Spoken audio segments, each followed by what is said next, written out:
This shit gets me annoyed, it gets me wound up, but it's got to be said. Hi guys, and welcome back to another week of TFW, the footballing show dominated by all of your opinions, where today we'll be looking at Ansu Fati's performance from the weekend, Manchester City's need for a defender, and of course, the ridiculous handball rule. Angelina's away for a little bit, so you've got to deal with just me today, and also we're speaking to NiiNiiFC from Blue Lines TV too, so without further ado, let's get straight into it. So first off, and from the community tab where you guys left all of your opinions on Sunday night, Luca Magica says City won't challenge for the title. Their defence is still as shaky as last season. I'm very hesitant to call anything like this after just one game.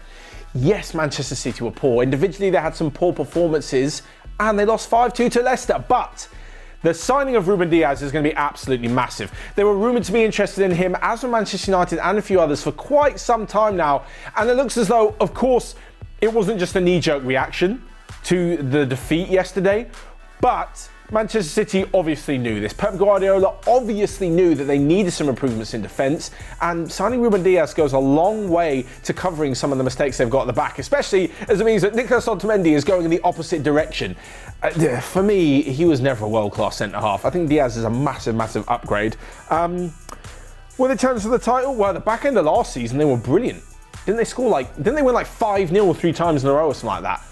City were fantastic, and I think just to write them off after one poor game is pretty ridiculous. Akshaj Fadnis has said after watching Ansu Fati score a brace in Barca's opening game, I think he's in the same league as Sancho, Haaland and Mbappe, and he's just 17.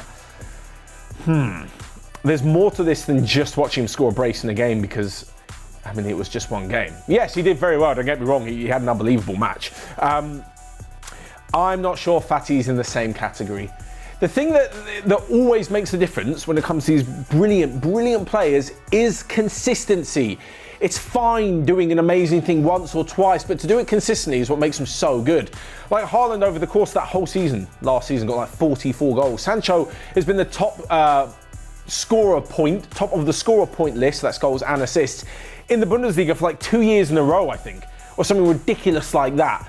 And the same thing as well with Kylian Mbappe. Mbappe's got trophies in a World Cup under his belt, an insane amount of goals. Not saying Ansu Fati can't reach these levels, I just don't think at the moment you can really include him in the conversation with those other three. Like, they're streaks ahead of him. Hencup Muko has said, unpopular opinion, Everton and Leicester will not finish in the top 4. They are just in good form at the moment, but will find it difficult to win matches as the season goes on. This would be an unpopular opinion because they've started well. And you're right, they are just in good form at the moment. Although, it's too easy to say that. I'm not sure this opinion is based off anything. Like, what about their fantastic performances? What about their results? What about them sitting at the top of the table makes you think that they'll fall off? And if you say, well, because it's a 38-game season, you know, historically they haven't been able to keep things up, then yeah, you're just pointing out the obvious. That's not really an unpopular opinion founded on anything apart from the fact that it's difficult to win 38 games in a season, much more difficult than it is to win the first 3. So that's kind of going against the grain in a very, very obvious way. I think Everton and Leicester will have a great chance for the top 4, and they've started exceptionally well. What more can they do apart from win the first 3? You can't just put them down. I mean, we'll see how it plays out, I guess. Night Walker has said, okay, here we go. Now we're talking about the handball. This shit gets me annoyed, it gets me wound up. It's got to be said. Although the new handball rules are more detailed and made common for all the competitions and leagues, the referee should take into consideration the intent of the player rather than blindly following the rule. Cases like the Eric Dyer one will surely come again, and referees must make sure the rule isn't taken advantage of by any player or team. Love your videos and dedication. Thanks, Night Walker. I agree, the handball rule is utterly ridiculous, but the problem is as well, there's VAR. This isn't just the handball rule, this is the contact rule for penalties too.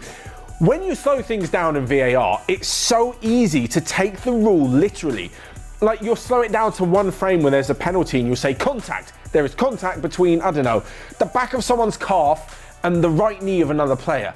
Yes, there's contact, but if you're actually looking at it in real time, and if you're looking at taking into consideration the actions and the movement of different players, it tells a completely different story, and the same thing happens with handballs. If you were to freeze frame it, which I believe they did on TV in the Tottenham-Newcastle game, Eric Dyer's like this, hands up, the ball's on his hand. Take that one frame, apply the rule literally, it is handball. Yes. But when you look at the context of the fact he's jumping without seeing behind him, Andy Carroll's headed it down. Actually, that doesn't really matter because you can't tell Carroll where to head it, although it's kind of annoying. Dyer's completely unaware. He has to jump using his hands because they're attached to his body, unfortunately. What do you expect him to do? That kind of context just brings the whole handball rule into absolute disrepute, and it's a joke. It's an utter joke. And actually, going back to the Andy Carroll bit, because we've got another comment from Marijan Pusic on this, who said, fact, football will be a game of who can hit the opponent's hand more times than hitting the net. It's completely true.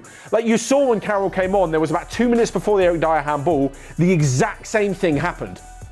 Dyer facing the wrong way because the ball goes over his head. So he jumps backwards. Carroll just heads it down.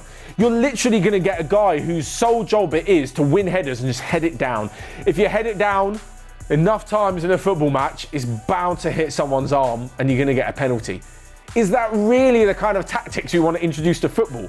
I mean, you're taking tactics away that are anything but football. You're literally just bringing on for the sake of winning penalties. In my eyes, especially when it comes to contact as well, you can't win a penalty. You shouldn't win a penalty. It's the result of a foul which happened. You can't just go looking for them and winning them left, right and centre, because this is just ridiculous. Yes, it is upsetting, more upsetting than because I'm a Spurs fan, but obviously you're going to be more upset when your own house is on fire as to someone else's, so you're going to be a little bit more outraged when it's your team. To all of you saying, oh, Matt's just biased and this and that, I feel the same pain for Crystal Palace fans. There was one in the West Brom Chelsea game where it hit Havertz's hand and wasn't given because it was in the opposition box. All of these, I feel exactly the same pain. It's just, yeah, I talk about it a little bit more when it's your own team, as I'm sure you guys will as well. So there's a regular amount of bias there, not an exceeding one. I think when the opposition manager, who was the beneficiary of this decision, like Steve Bruce, comes out and says it's a joke and the rules need to be looked at, you know it's a bit of a joke and the rules need to be looked at. When the guy who benefited from it is coming out and saying that. Next one up, and Saiga Gaming has said, Patrick Bamford is so underrated. People are saying he's bad, but look at him already banging goals in the Prem. Just because he couldn't do it in the Championship doesn't mean he can't do it in the Prem. Two things there. First off, he could do it in the Championship. In fact, he's one of the main reasons Leeds got promoted. And normally, yes, if you can't do it at a lower level, there isn't much to say that you could do it at a higher level. I can't think of many strikers who couldn't do it at Championship level that a club would be like, I know they can't do it in the league below us, but I'm sure they can do it in our league.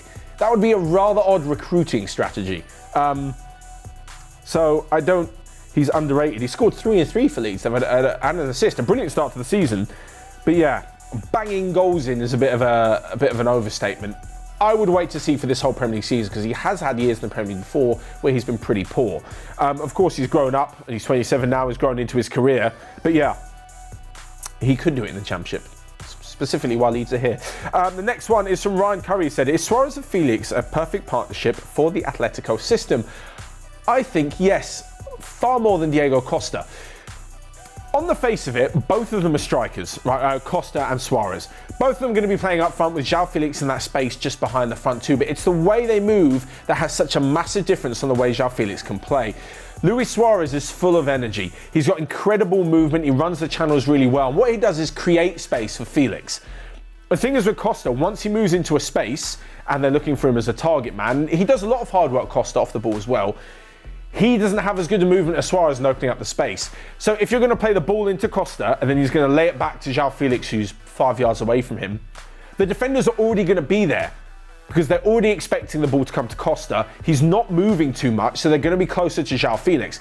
If Suárez is dragging the defenders left, right and centre across all of the final third, that's when it becomes a bit more unrealistic to assume they'd be able to pick up both players, and that's where it leaves a little bit more space for João Felix. So I would say moving forward that Suárez-Felix is a better combination than the likes of Costa and even Morata as well, who it was a little bit too static and that movement didn't pull defenders out and didn't allow João Felix the kind of room.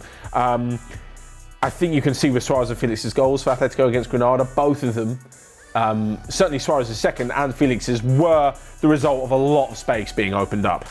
Right, we've got some more of your comments, but instead of me just waffling on about them, I decided to get a guest in this week. So I spoke over Skype to NiiNiiFC earlier from Blue Lions TV and put a load more of your opinions to him around Chelsea. So yeah, this first one comes in from Olmac 2004, who has said, if Chelsea play like they did in the second half against West Brom all season, they can win the league. I mean, yeah, I mean, he's not lying. If we could keep that up, then yeah, we have a opportunity. But for me, that draw against West Brom, that really told us the potential this team still has. It showed us the improvements that we've seen from even last season. And I do think that performances like that second half comeback can be a mainstay in the future. And I think that's something we're still building towards. So yeah, if you're a Chelsea fan right now, you've got to be very optimistic, in my opinion. But the thing is, do you think that was purely reactionary to the fact that you're 3-0 down?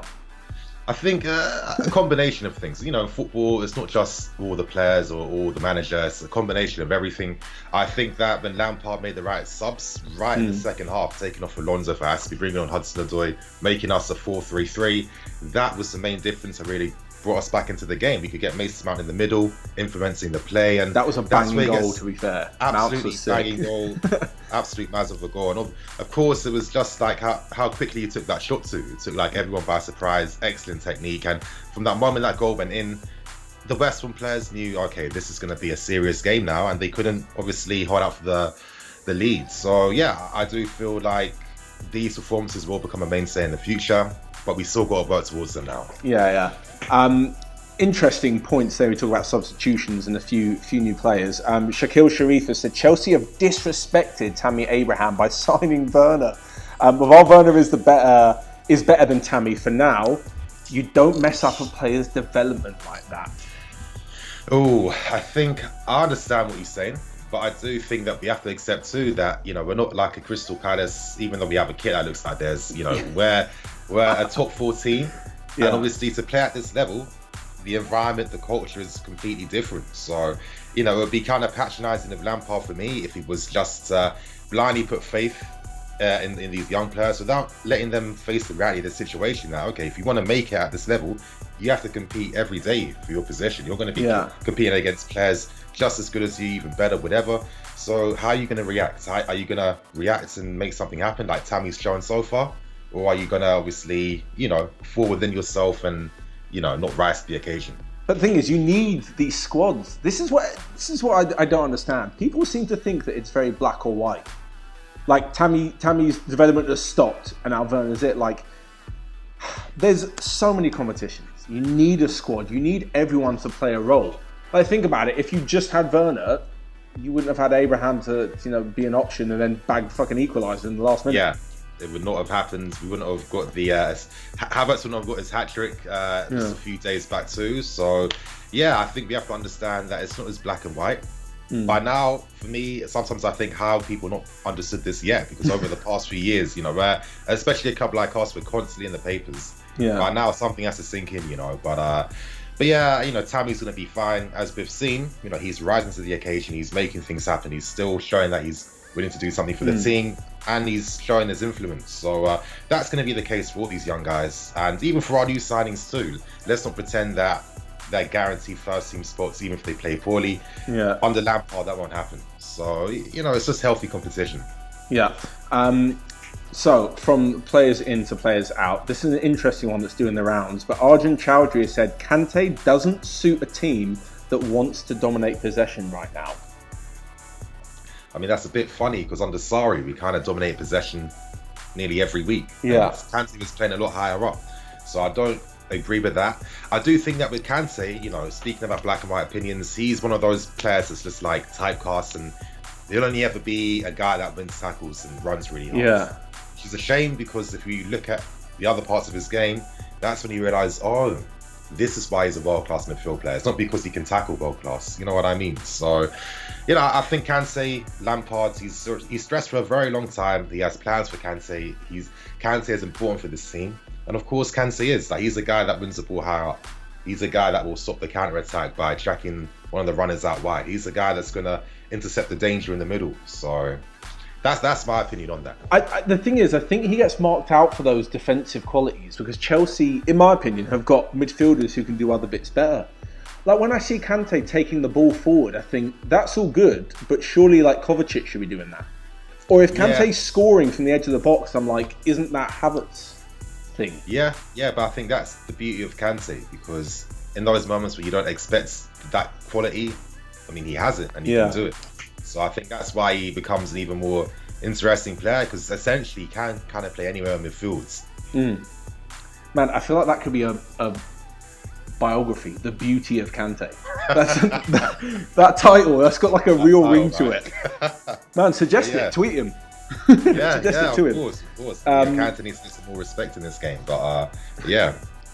Perfect. Right, I'm not going to let you go just yet without a forecast, and I thought, with you being Chelsea and me being Spurs, and the impending League Cup game on Tuesday evening, we'll throw a bit of a forecast in there. I'm going to leave my prediction for the rest of this video, guys, so make sure you stick around for that. But for you, what are you thinking? For me, we can't keep clean sheets, so I'm going to go for a 3-1 win for us. I think that with our extra firepower, we can make things happen. So, you know, I always feel confident for Spurs. When you said that first bit, I actually thought, no way is he going to say Spurs are winning. I actually got gassed for a minute. I was like, oh my days. He's going to say 3-1 Spurs. Damn. Anyway, it's been brilliant to speak to you, mate. Thanks so much for joining, and yeah, hopefully I'll have you back on soon. Yeah, thanks for having me on, and yeah, of course we'll do this again. So there you have NiiNiiFC giving his predictions, his thoughts on your comments and his predictions for the Spurs-Chelsea game in the League Cup. I'm going to go with a 2-2 and Tottenham to win on penalties. There's no reason why Spurs should win on penalties. It's just pot luck, and knowing their luck, they'll probably lose. But I think it'll be a rather interesting game anyway, despite the fact that Heung-min Son's out with injury, and Chelsea's form recently has been a bit meh. Anyway, that's a rather exciting game in the League Cup to look forward to on Tuesday. And there's also Liverpool-Arsenal as well. That's going to be another massive game. Anyway, let us know your weekly forecast in your comments section below and your thoughts on everything we've discussed on today's TFW. Once again, thank you so much to NiiNiiFC for joining me, and thank you to all of you who left your comments in the community tab. And you can find that every single Sunday night, where we leave a post where you guys can comment underneath. That's all from me though. Make sure you smash the like button and click here or here to check out all of the other videos we've got going on OneFootball. But until next time, I will see you guys later.